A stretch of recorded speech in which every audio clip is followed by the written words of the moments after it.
Assalamualaikum warahmatullahi wabarakatuh.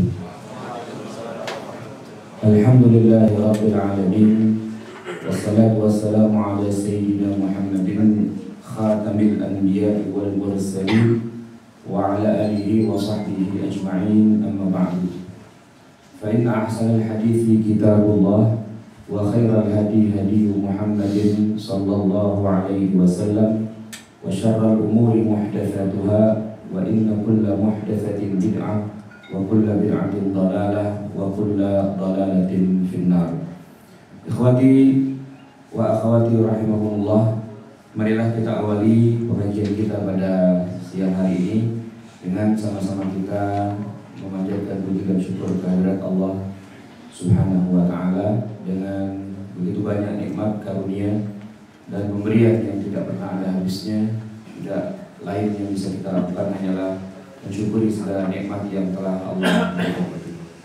Sholawat serta salam dan juga penghargaan, penghormatan yang setinggi-tingginya mari juga sama-sama kita aturkan kepada baginda Nabi Sallallahu Alaihi Wasallam. Beliau adalah teladan kita, uswah, qudwah kita, orang yang kita jadikan sebagai sosok guru dan panutan yang ajarannya itu kita bela mati-matian. Semoga beliau ridho atas kesertaan kita sebagai umatnya, diajaknya pula kita memasuki gerbang surga bersama rombongannya. Semoga Allah Subhanahu wa taala nanti matikan kita dalam keadaan husnul khatimah. Amin ya rabbal alamin. Hadirin jemaah sekalian, sebagaimana tadi sudah dihantarkan oleh pembawa acara, hari ini kita akan membahas tentang riba, antara keharaman dan solusinya. Kalau bicara haramnya saya kira kita sudah tahu lah, cuma yang jadi masalah solusinya kayak gimana. Nah ini yang barangkali insya Allah akan kita coba diskusikan dan kita lihat realitas-realitasnya. Semoga kita bisa menemukan solusinya yang terbaik untuk kita. Tapi karena tadi ada permintaan untuk sedikit melakukan refresh ya, saya akan ulangi saja apa yang sudah pernah disampaikan pada kesempatan khutbah dengan harapan memang waktu itu sudah nyambung, nggak tidur.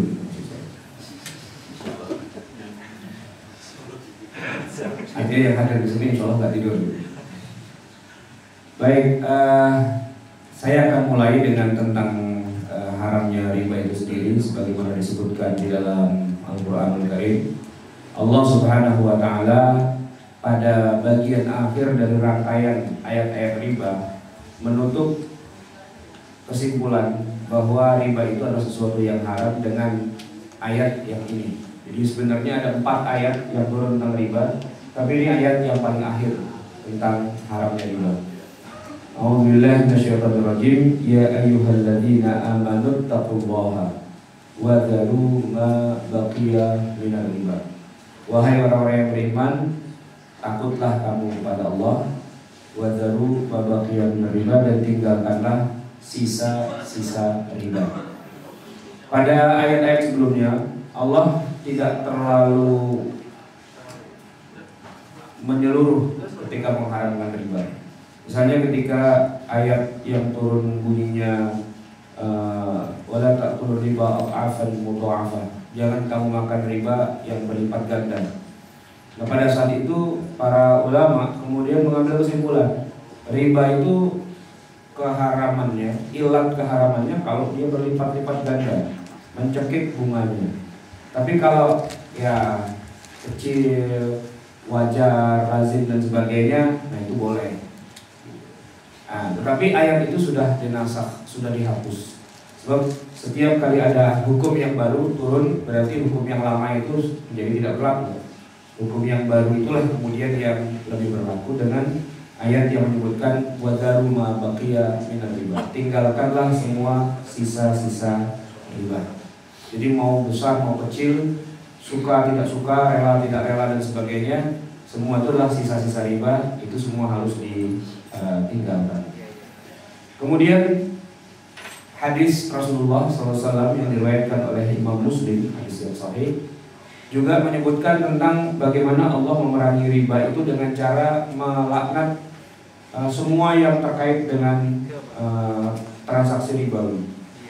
Rasulullah tidak hanya melaknat yang diuntungkan karena riba, tapi juga yang dirugikan karena riba. Bahkan termasuk yang nulis dan yang menjadi saksi pun juga disetarakan oleh hadis Nabi ini.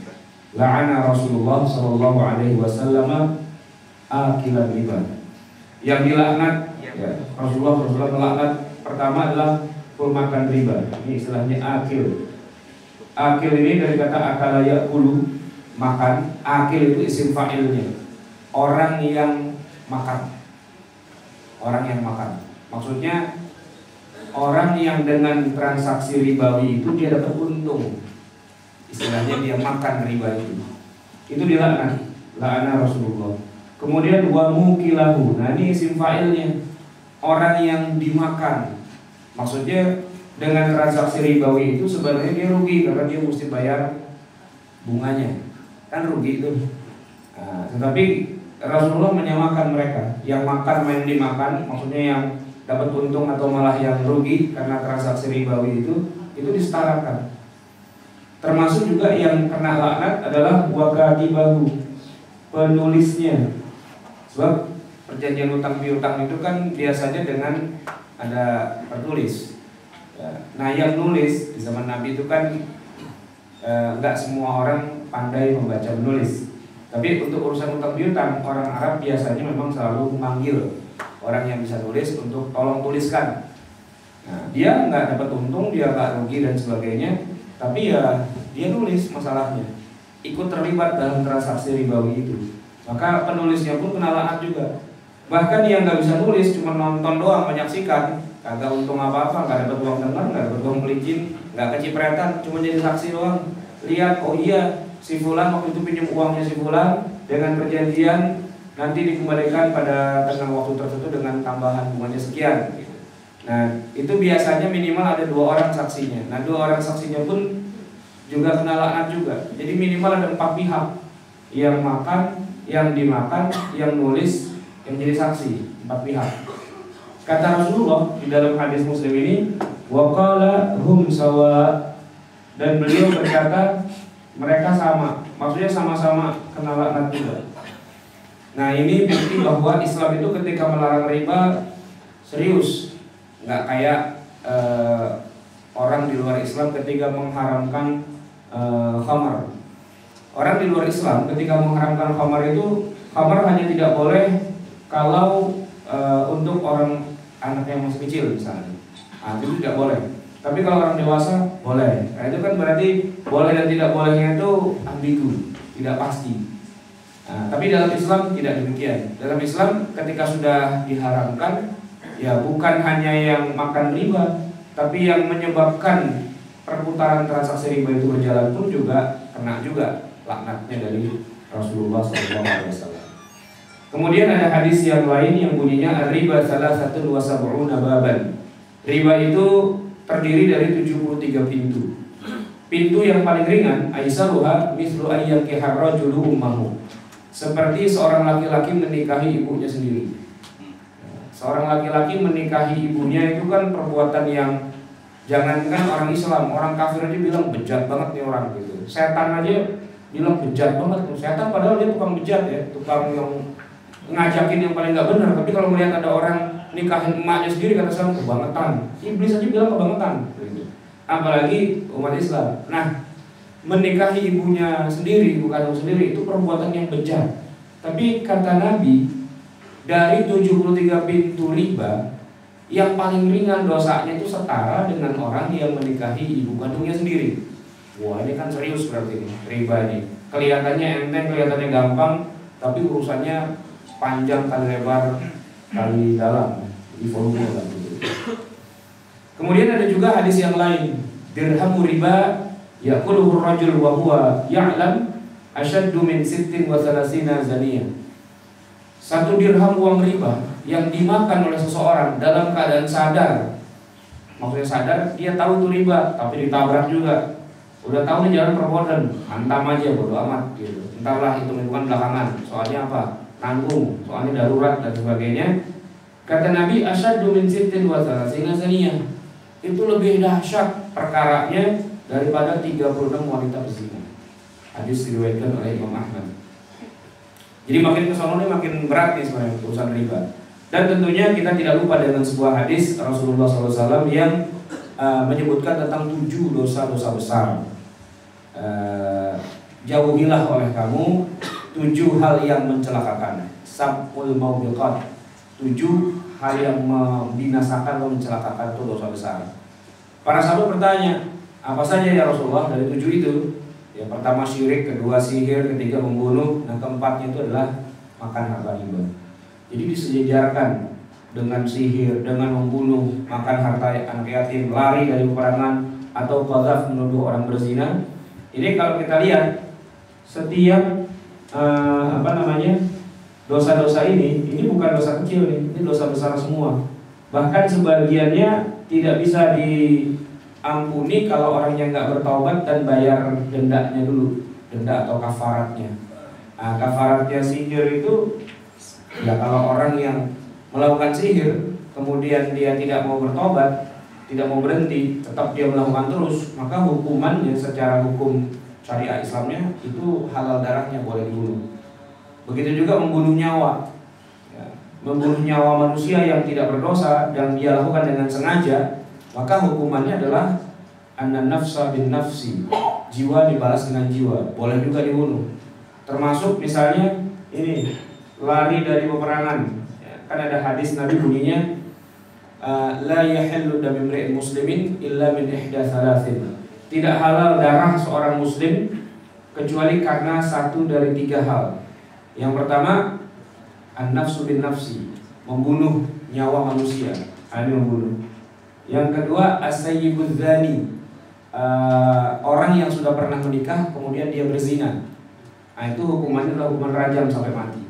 Dan yang terakhir, orang yang lari dari peperangan, at-tariqu lidinihi al-mufariqu lil jamaah, orang yang murtad keluar dari agama Islam atau dia lari dari peperangan. Nah, kalau menuduh zina itu hukumannya berat juga, yaitu 80 kali cambukan, 80 kali jilid. Menuduh orang berzina padahal tidak bisa membuktikan dengan 4 orang saksi dan seterusnya. Jadi riba itu sejajarlah dengan 7 dosa besar ini. Kemudian kita akan membahas jenis-jenis riba. Sekilas di zaman dulu riba itu dikenal juga dengan barter tapi tidak sesuai harganya, yang disebut dengan istilah riba fadl. Dan di zaman dulu juga sudah ada di riba yang kedua yang disebut dengan riba nasi'ah. Tapi kalau riba fadl ini memang adanya cuma di masa lalu. Di zaman sekarang hampir nyaris tidak ada.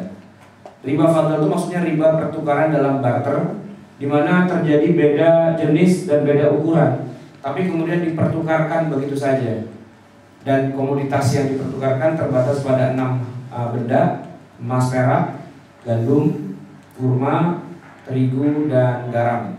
Ya, ini ditukar emas dengan emas. Yang satu emasnya 24 karat 10 gram ditukar dengan emas di bawah dari 24 karat, misalnya 18 karat. Tapi beratnya kalau yang tadi 10 gram, yang ini karena cuma 18 karat misalnya 30 gram. Tanpa masing-masing dinilai harganya berapa dulu, berapa rupiahnya. Tiba-tiba ditukar begitu saja dengan beda jenis. Beda jenisnya maksudnya beda kualitasnya dan beda ukurannya. Tukar-menukar begitu saja, itu dikatakan sebagai riba fadl, riba kelebihan. Nah ya, ini saya katakan di zaman dulu. Nah, zaman sekarangnya dan juga di zaman dulu juga ada, yaitu riba nasi'ah. Riba nasi'ah inilah yang sekarang ini sedang kita alami. Riba nasi'ah itu adalah transaksi peminjaman, ya. Jadi riba itu adalah dalam bab pinjam meminjam, bukan jual beli, bukan kerjasama bagi hasil, bukan gadai, bukan sedekah, bukan apa, tapi pinjam. Dan yang dipinjam itu bukan benda, yang dipinjam itu adalah alat tukar. Kalau di masa lalu itu emas, tapi di masa sekarang namanya uang. Di masa Nabi itu dinar, uang dinar itu adalah bendanya emas. Diukur bukan berdasarkan angka yang tertera di logam atau koin itu, tapi berdasarkan beratnya. Berat emas ini berapa? Nah, di zaman sekarang kemudian orang sudah tidak lagi menggunakan koin emas untuk jual beli, karena mungkin tidak praktis. Orang menggunakan kertas yang diprint, dicetak, kemudian ditandatangani dan dianggap nilainya sekian. Nah, riba nasi'ah itu adalah transaksi pinjam alat tukar. Jadi bukan pinjam mobil, bukan pinjam motor, bukan pinjam properti dan sebagainya, tapi pinjam alat tukar, pinjam emas atau pinjam uang yang dengan jangka waktu, pengembaliannya dengan jangka waktu, dipinjamnya selama sekian lama dan dikembalikan. Di mana pada waktu mengembalikan itu ada tambahan. Nah, ini dia yang jadi masalah ribanya. Waktu dikembalikan itu harus ada tambahan. Tidak seperti yang dia pinjam awalnya. Pinjam 10 juta, kembalinya 10 juta, tapi ada tambahannya dengan istilah uang terima kasih, uang syukur, uang administrasi, uang A, uang B, uang C dan seterusnya lah gitu. Yang jelas di situ ada tambahannya. Tapi kalau yang dipinjamkan itu adalah bukan alat tukar, misalnya sepeda motor. Saya pinjam sepeda motor sama tetangga saya. Lalu pagi saya pinjam, sore saya kembalikan. Waktu saya kembalikan, saya kasih uang terima kasih. Ya, katakanlah 20.000. Dan tangkinya saya isi full. Nah, itu sah, itu boleh. Karena yang dipinjam itu bukan alat tukar. Yang dipinjam itu benda. Pinjam golok buat nyembelih hewan. Waktu kita pinjam itu, ya namanya juga kita pinjam. Waktu ngembaliinnya, goloknya dikembaliin sama satu rantang daging kambing misalnya gitu. Sebagai ungkapan terima kasih, itu boleh. Gitu. Yang dikatakan kullu qardin jarra naf'an fahuwa riba, setiap peminjaman yang kemudian ada manfaatnya itu adalah riba, itu kalau yang dipinjam itu adalah alat tukar atau uang. Tapi kalau benda dipinjam, laptop saya dipinjam, begitu pulang ternyata jadi 2 gitu misalnya, atau udah virusnya udah dihilangin segala macam gitu, itu boleh, silakan saja. Karena itu disebut dengan sewa menyewa atau uang jasa, uang terima kasih, uang syukur, uang dan sebagainya, silakan saja. Nah, itu dalam hal ini tidak menjadi sesuatu yang dilarang. Yang dilarang kalau yang dipinjam itu adalah alat tukar dengan jangka waktu tertentu dan kemudian dikembalikannya dengan tambahan. Bagaimana kalau awalnya nggak ada kesepakatan, tapi waktu ngembaliin uangnya pakai ucapan terima kasih, tapi nggak ada di perjanjian di awal, cuman ada orang kemudian merasa saya udah dibantu, udah ditolong, kasih pinjem duit, nggak pakai bunga, nggak pakai apa-apa, kembali begitu aja, nggak tahu diri banget. Lalu kemudian dia berikanlah tambahannya, boleh apa enggak? Secara hukum formalnya ya karena tidak masuk dalam klausul perjanjian, hukumnya boleh. Cuma ini bisa merusak ke depannya. Sebab sekali dia pinjam kemudian dia balikin dengan tambahan, besok kalau pinjam lagi balikinnya nggak pakai tambahan, nah yang minjemin manyun. Ya, yang minjemin kemudian gerendang, gerutu. Kemarin ada uang terima kasih, kenapa sekarang kagak? Nah gitu. Ini yang membuat kemudian cara-cara seperti ini kemudian dilarang oleh para ulama dalam hal saddan lidzari'ah, mencegah jangan sampai terjadi hal-hal itu kemudian menjadi dianggap lazim atau dianggap menjadi boleh gitu. Nah, itu jenis riba.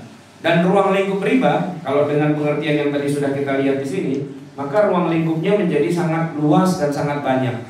Semuanya bisa saja mengandung transaksi yang sifatnya ribawi. Ya, baik itu sifatnya konsumtif ataupun produktif. Ini sudah nggak ada lagi. Oh, kalau yang produktif boleh, yang nggak boleh itu konsumtif. Itu masa lalu.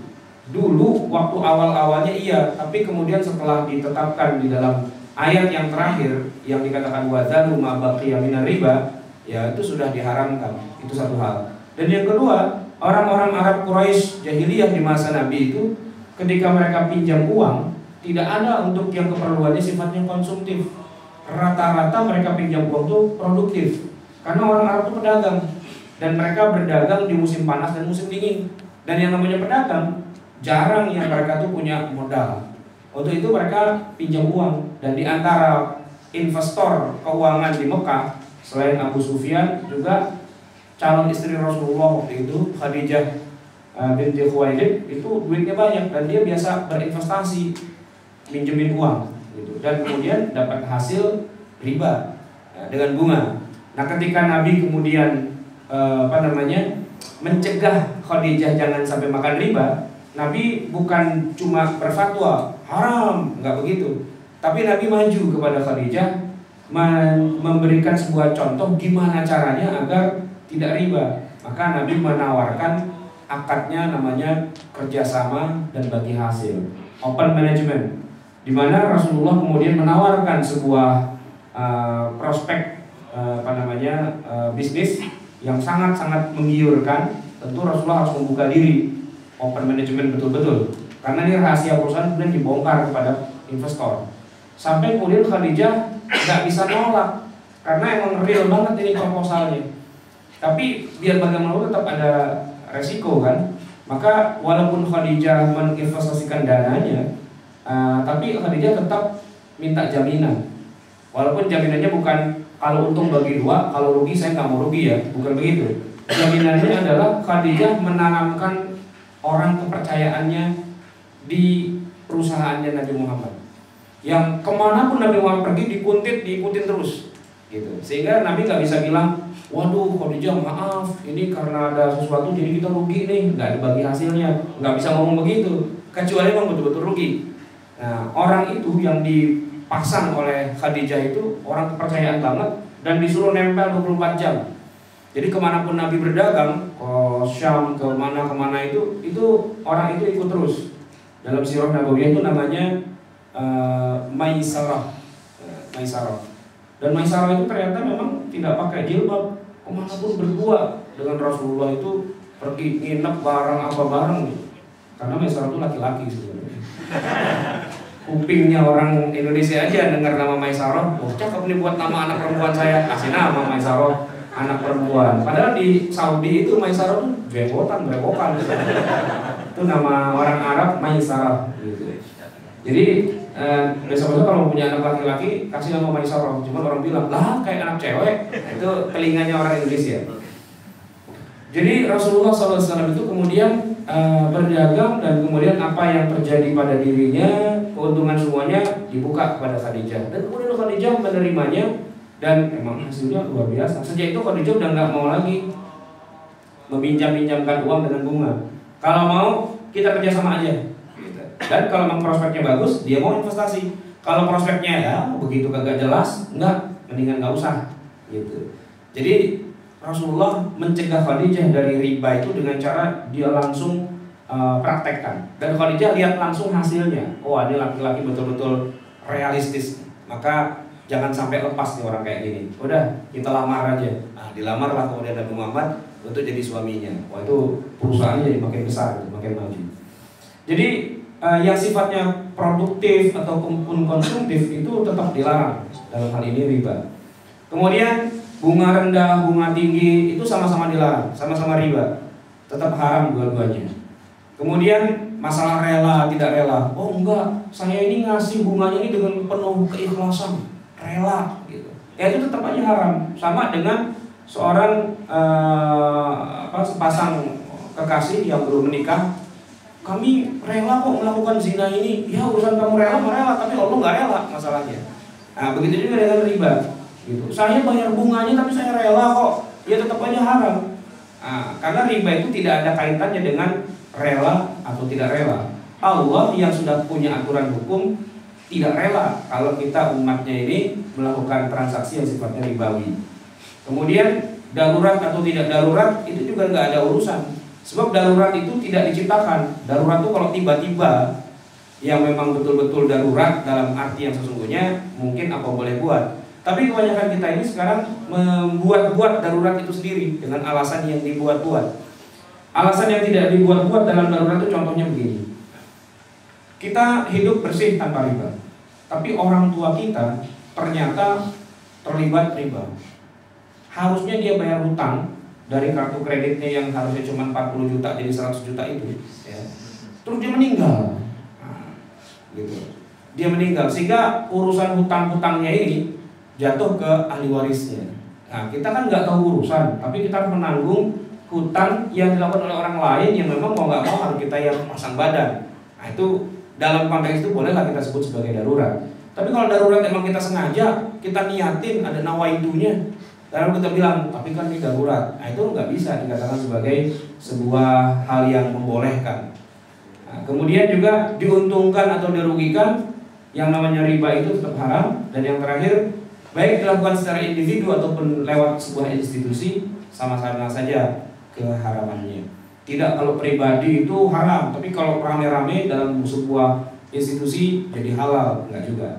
Jadi ruang lingkup riba itu sangat luas. Kemudian contoh riba itu di zaman sekarang kita ini, misalnya bunga bank, jelas ya. Kita menyimpan uang di bank lalu dapat bunga. Uangnya yang bunga itu jelas haram. Tidak boleh kita makan, tidak boleh kita sedekahkan, dan juga tidak boleh kita biarkan ada di bank. Sebab kalau kita biarkan saja, bank yang ngambil, banknya makin lama makin untung juga. Terus gimana dong? Dimakan nggak boleh, sedekahin nggak boleh, dibiarin nggak boleh. Ada yang bilang dibuang ke laut, tapi nggak juga. Sebab dibuang ke laut itu harta biar bagaimanapun tidak boleh, tidak bermanfaat. Nah, sehingga alternatif satu-satunya menurut para ulama, termasuk Dr. Yusuf Al-Qaradawi, adalah uang itu kita ambil bukan untuk dimakan, bukan buat disedekahkan, bukan buat dibuang, tapi dikembalikan kepada public service, kepentingan umum, untuk bangun jalanan, got, saluran air, penerangan dan sebagainya. Tidak dimiliki secara individu atau kelompok, tapi dinikmati secara umum oleh masyarakat. Nah, anggaplah itu hasil kekayaan alam yang ya seperti orang dapat oksigen, dapat air, dapat apa dan sebagainya, fasilitas publik. Kemudian yang kedua, bunga deposito, sama juga deposito yang tentunya bukan syariah. Mau taruh di bank uangnya atau mau taruh di dalam bentuk tabungan atau deposito sama. Koperasi simpan pinjam ini juga bisa melakukan bentuk riba, yaitu ketika mereka meminjamkan uang kepada anggota, lalu anggotanya berkewajiban mengembalikan sesuai dengan apa yang dia pinjam plus uang administrasi. Enggak banyak kok, cuma 1% sebulan, yaitu riba. Walaupun diganti namanya dengan bunga, itu kan indah banget namanya bunga gitu loh. Kan bunga itu indah, wangi, harum, semerbak. Tapi ya walaupun diganti namanya tetap dia hakikatnya riba. Ikhlas tidak ikhlas, ridho tidak ridho, rugi tidak rugi, yaitu haram. Apalagi rentenir, jelas. Kemudian kredit berbunga, ya sudah biasalah kita beli rumah, beli mobil, motor dan sebagainya itu dengan akad kredit. Nah, tapi sebenarnya yang terjadi kita pinjam uang ke bank. Harusnya kalau mau kredit itu tidak boleh berbunga. Kita beli motor, datang ke bank, anggaplah bank syariah misalnya, lalu bank syariah itu membelikan motor dengan nilai cash seharga 15 juta misalnya. Nah, kemudian bank syariah itu menjual kepada saya dengan harga, dia boleh ambil markup, misalnya ambil keuntungan 7 juta, 15 tambah 7 kan 22 juta. Dia jual ke saya beli, motor saya dapat, lalu saya bayar nyicil selama 3 tahun. Tapi tidak boleh seandainya saya telat membayarnya kemudian kena denda, kena bunga dan sebagainya, itu yang tidak boleh. Jadi kalau memang kesepakatan saya dengan pihak bank, saya beli motornya dengan harga 7 juta lebih mahal dari harga showroom, jadi 22 juta, ya sudah fix harganya segitu. Itu namanya kredit yang sah, yang boleh. Nah, yang tidak boleh itu yang apa? Tadi uang 7 juta itu seolah-olah saya pinjam sama bank, ikut suku bunga naik turun dan sebagainya, sehingga nggak jelas saya tuh beli motor dengan harga berapa sebenarnya. Termasuk yang haram juga adalah kartu kredit, jelas keharamannya kalau tidak bayar jatuh temponya. Tapi kalau bisa dibayar dengan sebelum jatuh temponya dan tanpa bunga sama sekali, dijamin 100%.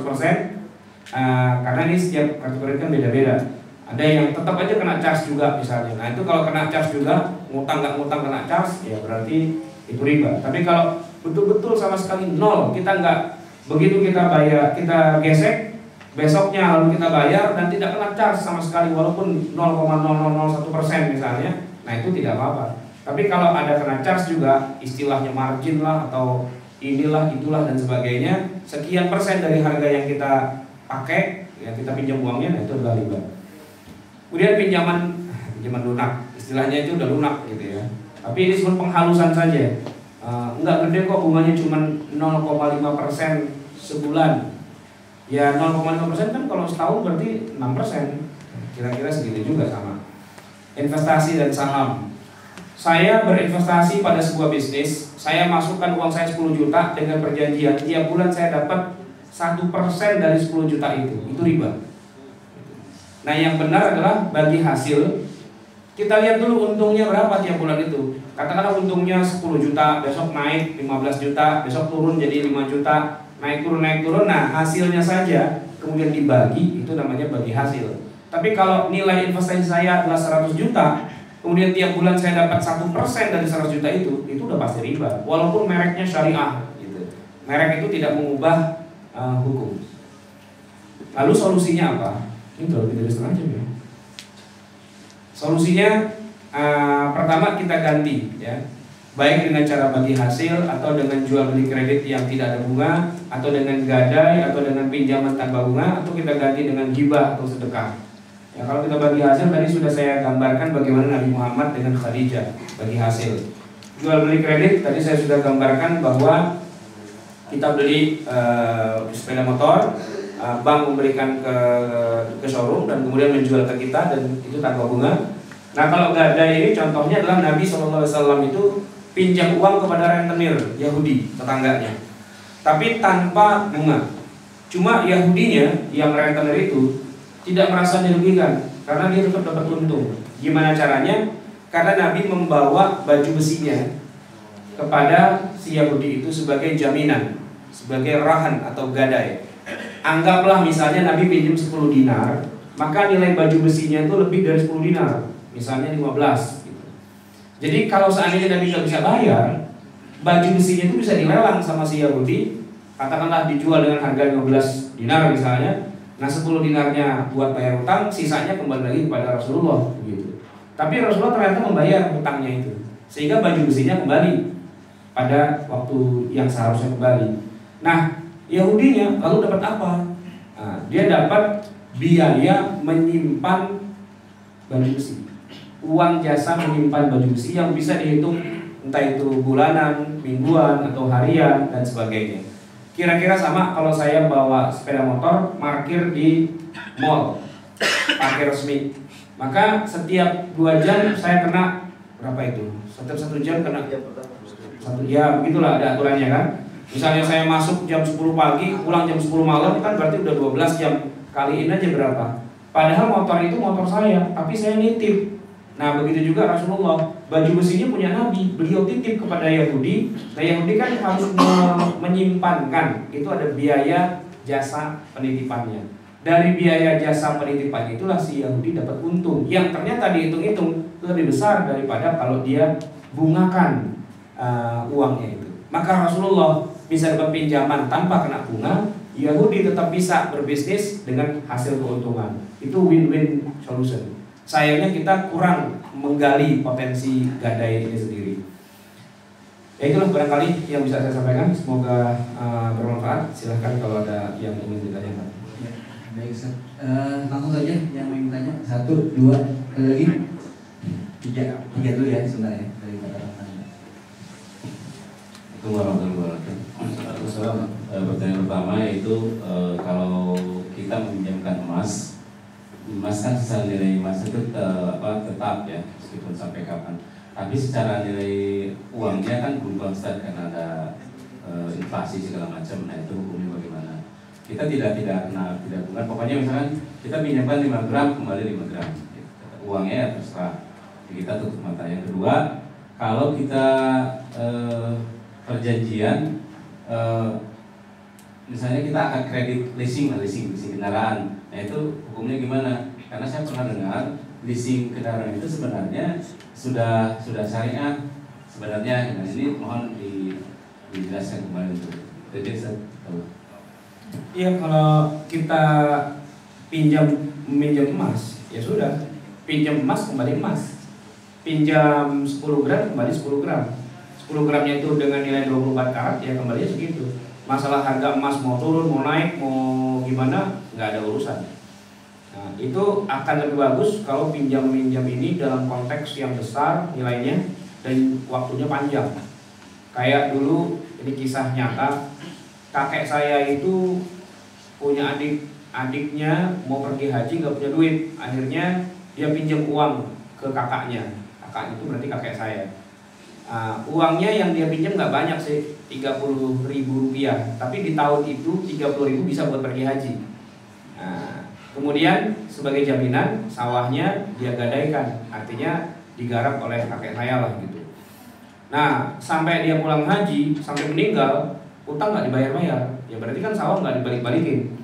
Sampai ganti generasi kedua nggak ada tuh pengembalian sawah atau pengembalian utang. Sampai generasi ketiga, di generasi saya, kita mau bagi waris nih harta kakek, ya kan, mau dibagi-bagi gitu. Nah ketemu sepetak sawah, ini bukan harta kakek, ini harta adiknya kakek. Nah keluarganya adiknya kakek itu, adiknya itu udah meninggal semua. Nah itu nuntut agar sawahnya dikembalikan. Ya kita bilang memang ini bukan harta kakek kami, kita kembalikanlah, tapi utangnya kembalikan dulu. Lalu mereka keluarkan uang 30.000 rupiah. Nih bercanda. Mereka bilang, dulu kakek kami utangnya 30.000, maka ya kita kembalikan 30.000. Ya nggak salah juga sih. Cuman saya bilang, dulu waktu minjem duit 30 ribuannya tuh yang nggak kayak gini, yang zaman segitu, yang gambarnya masih Belanda apa gitu lah. Nah, gitu. Oh ya nggak bisa, pokoknya kan nilainya gitu. Ya akhirnya ribut, kita bilang ya sudahlah, gini aja, kakek kita udah meninggal, biar pahalanya banyak. Itu yang dia ngutangin adeknya, anggaplah dia sedekah pada adeknya. Ini sawah kita balikin lah daripada kita ribut. Tapi itu kalau mau diterusin jadi panjang urusan, karena minjemnya dalam uang rupiah yang sekian puluh tahun kemudian harga nilai rupiah sudah inflasi. Maka kalau tadi pakai emas minjemnya selesai sudah. Untuk pergi haji itu butuh dana 30 juta. Kalau emas 1 gramnya anggaplah misalnya 500.000, kan berarti 60 gram gitu ya. Nah gitu. Pinjam 60 gram, ya udah mau 200 tahun kemudian dibayarnya 60 gram juga nggak masalah. Harga emas tidak akan mengalami gonjang-ganjing yang terlalu besar. Nah yang kedua, leasing. Saya begini ya, mau dia perusahaan itu pakai merek syariah atau tidak pakai merek syariah, nggak masalah. Yang penting akadnya tidak bertentangan dengan syariah. Akadnya apa? Ketika memang kita tadi katakanlah dibelikan motor misalnya tadi itu, maka kita bayarnya itu dengan harga yang fix gitu. Fix itu nggak apa-apa, dia naikin, dia kasih markup sekian gitu dari harga yang sesungguhnya. Misalnya motor itu kan harga aslinya kalau bayar cash kan 15 juta, tapi karena kita harus mencicil selama 3 tahun, di markup jadi 22 atau 23 atau 25 atau 30, nggak masalah. Yang penting harganya fix dan tidak boleh naik, tidak boleh turun gitu. Kecuali kalau tidak sepakat semua kemudian dibatalkan dari mula, nah itu terserah. Nanti apakah sebelumnya ada perjanjian, seandainya batal, motor kembali, uang angus misalnya, itu terserah lah, diatur di awal. Jadi intinya bukan masalah ada label syariahnya atau tidak. Sebab yang berlabel syariah pun kadang-kadang nggak nyari juga gitu, kadang-kadang ya belum 100% sesuai dengan syariah. Baik, berikutnya. Dan yang kedua, ya, sebenarnya mungkin melanjutkan dari pertanyaan pertama Ustaz. Ya. Karena kalau saya melihat kesulitan dari pengharaman riba untuk saat ini adalah kalau di masa dulu kita bertransaksi dengan suatu benda yang nilainya selalu tetap. Jadi kalaupun kita minjam 10 gram emas, kita akan membalikan 10 gram emas juga, apapun harganya itu.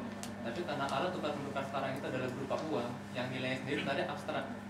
Nah, ketika kita seperti tadi contohnya, ketika kita minjam 1 juta mungkin 10 tahun yang lalu, tapi ketika kita mengembalikan 1 juta juga, menurut saya itu akan menjadi tidak adil karena nilainya sendiri sudah berubah. Nah, ini pikiran saya aja. Kalau saya berpikir apakah akan lebih adil misalnya pengembalian kalau kita meminjam dalam bentuk uang disesuaikan dengan nilai uang pada saat itu. Jadi katakanlah kita meminjam 1 tahun, penambahannya itu hanyalah untuk mengakomodasi penurunan nilai uangnya itu sendiri. Nah, tiap negara kan punya penurunan yang berbeda-beda rate-nya tiap bulannya. Nah, kalau kita bisa mengetahui nilai itu dan penghitungan nilai itu dilakukan dengan pasti, dengan jujur, dengan metode yang benar, apakah itu bisa dilakukan? Jadi ketika kita mengembalikan 1 juta, mungkin jadi 1.100.500, itu bukan sebagai riba, tapi hanya untuk menjaga agar nilainya itu tetap ketika dipinjamkan dan mengembalikan sehingga adil. Sebenarnya ada yang cara yang bisa sederhana lagi. Kita tidak menggunakan rupiah. Memang. Iya. Sayangnya. Ini emas. Ya kita pakai nilai emas tadi misalnya. Nah, emas saat itu, harga emas hari ini berapa? Segini. Ya udah, ente ngutang sama saya emas ya, gitu. Walaupun benda emasnya nggak kita kasih, gitu ya. Tapi emas hari ini harganya sekian, bisa kita cek gitu kan. Atau anggaplah dengan dolar misalnya gitu. Kalau kita beli barang di Glodok itu kan, itu juga dia nggak akan langsung kasih harga berapa. Kalau zaman dulu sebelum Krismon tahun 98 sih, harga berapa? Segini, langsung dia sebut rupiahnya. Tapi kalau sekarang dia ambil kalkulator dulu, bentar ya, dia hitung dulu dolar Singapura berapa hari ini, dolar Amerika berapa, kan dia akan kurskan dulu. Nah, baru kemudian dia jual dengan harga yang setara dengan harga dolarnya itu kan.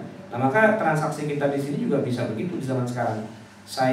Nilainya adalah dolar misalnya, atau nilainya adalah emas misalnya. Nah, tapi kemudian setelah dinilai kita cek harga emas sekian, ya uangnya kemudian seolah-olah ini adalah uang pembelian emas gitu.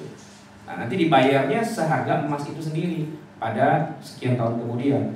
Nah, jangan kita langsung rupiahnya nanti kita sesuaikan. Nah, itu kan masih terbawa-bawa aroma ribanya gitu. Jadi kita berlepas diri dari rupiah. Bukan karena tidak cinta rupiah, tapi karena memang rupiahnya agak fluktuatif gitu kan. Ada adalah uang juga mungkin rupiah atau dolar, tapi kita itu adalah yang tetap emas. Iya. Emas dengan harga yang stabil kan sudah pasti. 1 dinar di masa Rasulullah itu bisa buat beli seekor kambing. Dan hari ini 1 dinar tetap harga seekor kambing. Bayangkan udah 14 abad itu nggak ada perubahan. Baik, ada lagi silakan. Yang ketiga silakan. Teman saya pernah dia dengan jaminan motor 8 juta, tapi dia harus membayar cicil selama 2 tahun. Ada bunganya, tapi riba ya. Karena kondisi dia harus dia kuliah gitu ya. Terus istrinya sih kuliah, tapi dia nanti harus ke kampung. Dia menawarkan ke saya supaya melunasi utangnya dan motornya itu ditaruh di rumah saya gitu. Ntar kalau udah lunas, berarti saya bisa ngambil BPKB-nya itu ke yang penyedia utang ini. Itu gimana Ustaz hukumnya dari sayanya? Kalau dia sendiri sudah riba kan? Dari definisinya ya riba ya. Karena itu jelas lebih gitu dari 8 juta itu sekitar. Jadi kan pengalihan utang ya istilahnya. Iya, pengalihan utang. Jadi dari tadinya jadi antum harus membayar sejumlah utang-utang itu plus dengan riba dan sebagainya itu kan ya, dengan kelebihannya kan. Antum bayar lunas, kemudian motornya jadi seolah-olah jaminan dia ada di antum itu sendiri kan. Saya pakai gitu. Nah, tinggal antumnya meneruskannya dengan cara riba juga apa enggak? Ya harus bayar segitu dan aturannya harus gitu, harus per bulan gitu. Enggak, total yang harus pertama kan dia pinjam. Total temannya bayar ke ente berapa? Gitu. Enggak, saya melunasi ke langsung bukan ke dianya, kan ke banknya ini. Ke banknya. Iya. Kan sekarang jadi sekarang hutangnya atas nama dia gitu. Bayar, gitu. Jadi orang tersebut yang tadi berhutang dari tadinya berhutang ke bank, sekarang jadi berhutangnya ke antum gitu kan. Iya. Over kredit lah istilahnya gitu kan. Nah sekarang oke lah, itu kan sudah dibayar nih, urusan riba-riba aja kan udah selesai. Nah sekarang antum membuat perjanjian kepada orang yang ngutang itu dengan riba juga apa enggak? Atau dianggap fix nilai hutangnya? Kalau riba juga ya berarti sama aja, cuma pindah kredit aja tapi antumnya sendiri yang memberlakukan riba.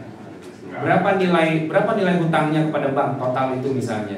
Taruhlah misalnya 10 juta gitu ya. Itu sudah termasuk bunga-bunganya dan sebagainya 10 juta. Jebret, selesai kan?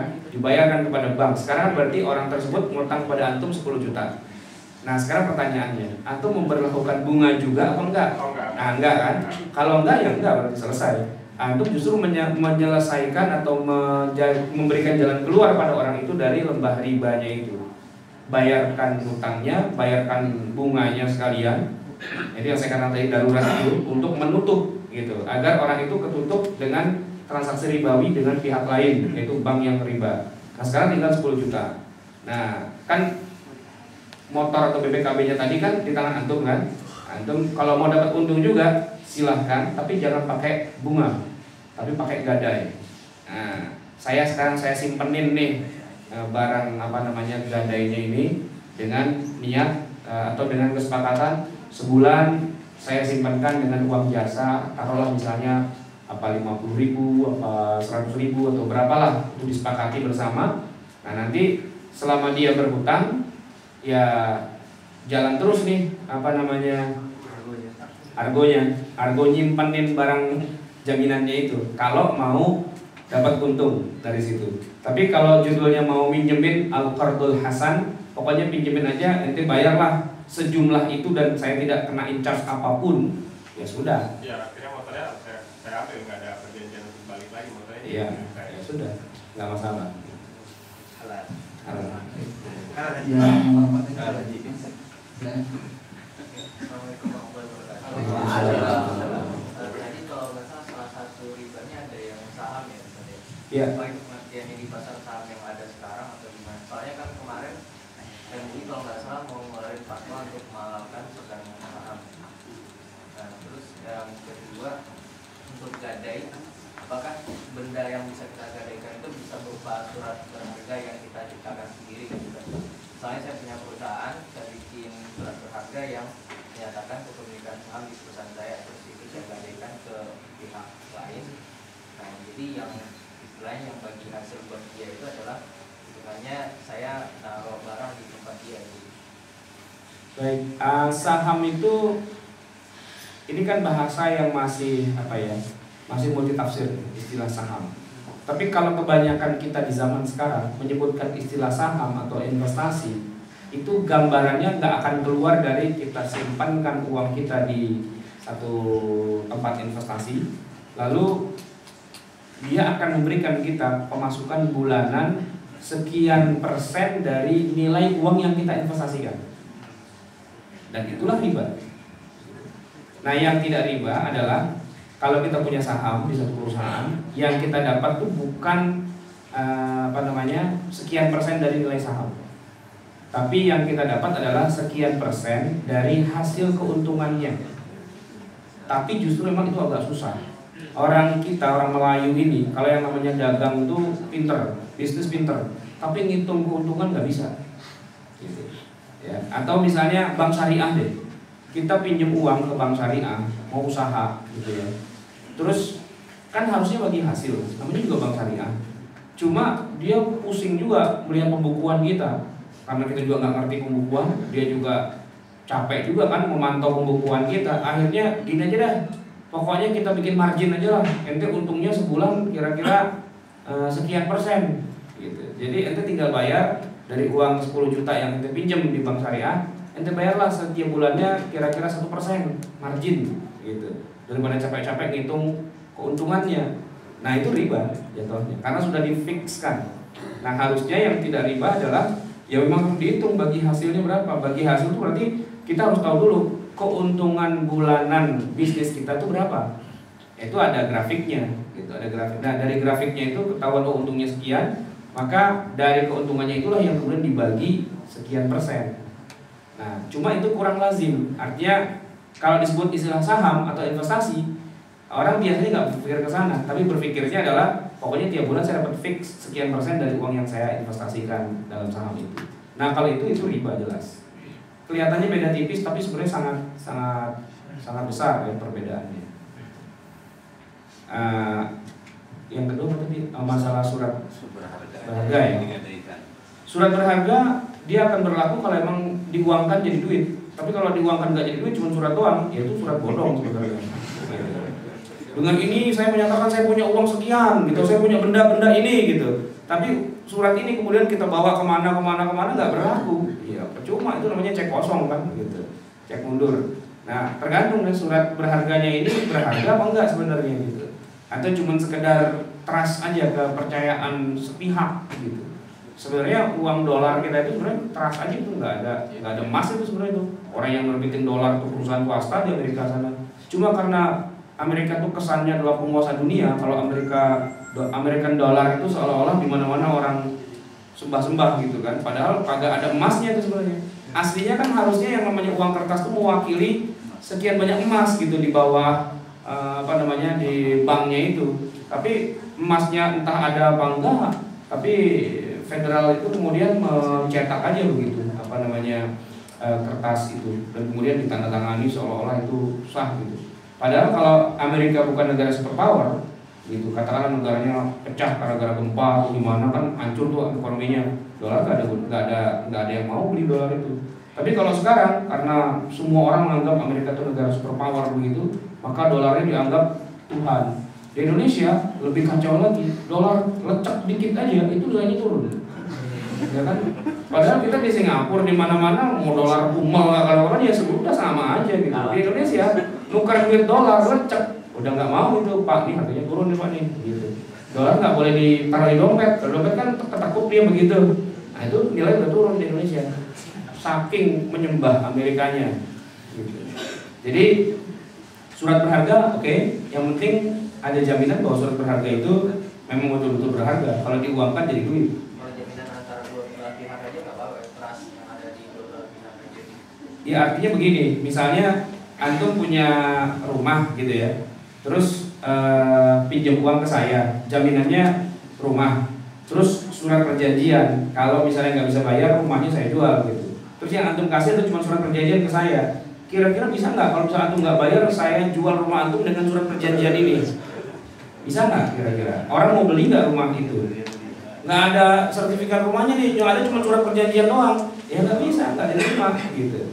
Jadi memang harus benda yang kalau saya jual itu jelas ada hasilnya.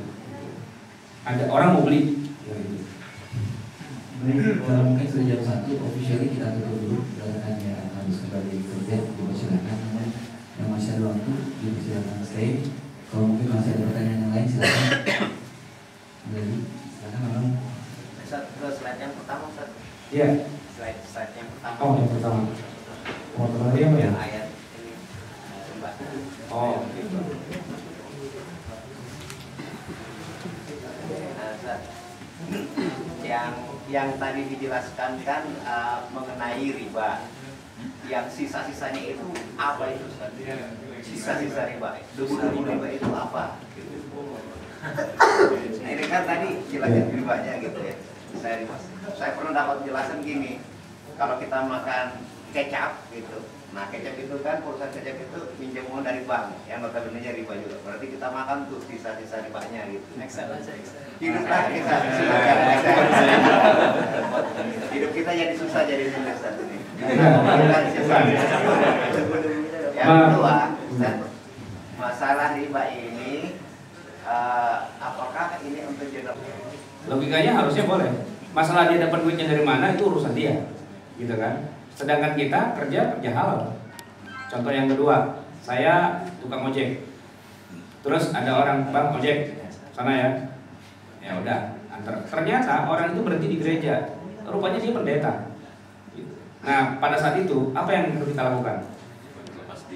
Apakah kemudian kita bilang, wah pendeta, berarti saya ikut penyuksesan gereja. Udah balik lagi aja, boceng lagi. Gak bisa kan? Ya udah, ya apa boleh buat gitu.